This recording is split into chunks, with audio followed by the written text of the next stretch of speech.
বাংলা চলচ্চিত্রে আপনার অভিষেক ঘটছে, এটা নিয়ে আপনার আসলে আমার এই অভিষেকটা তো হওয়ার কথা ছিল 2016 সালেই।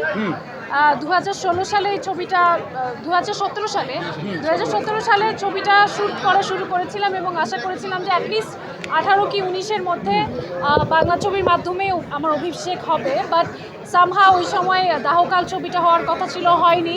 তারপর আমার ক্যারিয়ার প্ল্যানও পুরোপুরি চেঞ্জ হয়ে যায় এবং এরপর আসলে আমি ডিসাইডেড থাকি মানে ছবির অভিজ্ঞতা থেকে যে আর ছবি করব না, এখন নাটক করব বা অন্য কিছু করব, বা ছবি আর করব না। সো ফাইনালি আসলে 2023 সালে এসে অনেক বাধা বিপত্তি অনেক কিছু পার হয়ে সেই দাহকাল হয়ে যায় ফাতিমা। মোটামুটি 2017 সালে একটা পুরো ছবি আমার শ্যুট করা, 23-এ এসে আরেকটা ছবি শ্যুট করা, মোটামুটি দুটো ছবি মিলে এখন হয়েছে ফাতিমা।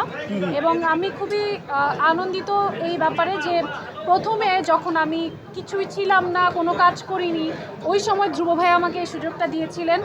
শুধুমাত্র কয়েকটা বিজ্ঞাপনে অভিনয় করেছিলাম, তাতেই আমি অডিশন দিয়েছিলাম এবং সেই চরিত্রের জন্য সুবর্ণা ক্যারেক্টারের জন্য আমাকে ভাইয়া পছন্দ করেন। সো সামহাও ওই সময় ড্রিমটা ফুলফিল হয়নি, but somehow I am very glad যে 2024-এ এসে ওই 17 সালের স্বপ্নটা কোনো না কোনোভাবে তো একটা বাস্তবায়ন হচ্ছে। So I am very happy এবং ভাইয়ার জন্য স্পেশালি আমার মানে বেশি হ্যাপি।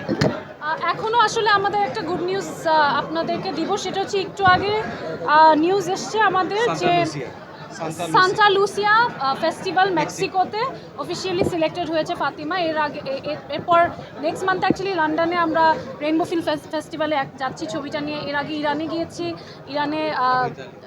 ইরানিতে তারপর ইটালিতে যাচ্ছে অগাস্টে। সো ফেস্টিভ্যালগুলোতে প্রচুর প্রশংসিত হচ্ছে।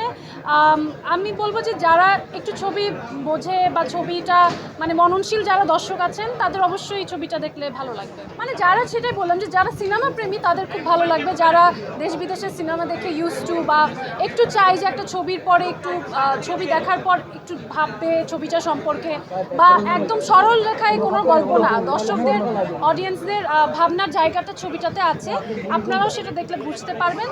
এবং আমার মনে হয় যে মুক্তিযুদ্ধটাকে অনেক ডিফারেন্টলি রিপ্রেজেন্ট করা হয়েছে আমাদের ছবিতে, এবং সেই সাথে প্যারালালি এখনকার সময়ের একটা গল্প আছে। সব কিছু মিলে আমার মনে হয় যে ওয়ার্ড অফ মাউথে যদি স্প্রেড হয় তাহলে অডিয়েন্সরা আসবে এবং তারা দেখবে। আর এটাই ফাতিমা তো আসলে আমি নাম ভূমিকা ফাতিমাতে অভিনয় করেছি এবং মেয়েটার যেহেতু পুরো মেয়েটার পয়েন্ট অফ ভিউ থেকে আমরা পুরো জার্নিটা দেখছি। সো ফাতিমা ক্যারেক্টারের নামকরণে হয়েছে ছবিটার নাম ফাতিমা। আই ফিল লাইক এই ছবির ক্ষেত্রে একটা অ্যাডভান্টেজ হচ্ছে যে 17 সালে একবার শ্যুট করা এবং 23-এ আরেকটা শ্যুট করা, এটার আমাদের ছবির ক্ষেত্রে এটা অ্যাডভান্টেজ ছিল। ইটস বিকজ 17 সালে মেয়েটার যে লুকটা সেটা ছিল 1971-এর, এবং 23-এর সেটা আসলে একটা ম্যাচিওরড ফাতিমার ক্যারেক্টার, আর 17 সালেরটা ছিল সুবর্ণার ক্যারেক্টার। সো ওই সময় সুবর্ণার ক্যারেক্টারের জন্য আমার একটা করা হয়তো ওই ফ্রেশনেসটা দরকার ছিল, যেটা পেয়েছে ডিরেক্টর। এবং এখন 23 সালে এসে ওই ফাতিমা স্ট্রাগলটাতে যে ম্যাচুরিটিটা দরকার ছিল সেটা হয়তো এই 5-6 বছর আরেকটু আমার মধ্যে এসছে। তো সেটা আমাদের ছবির ক্ষেত্রে আসলে পজিটিভলি কাজ করেছে।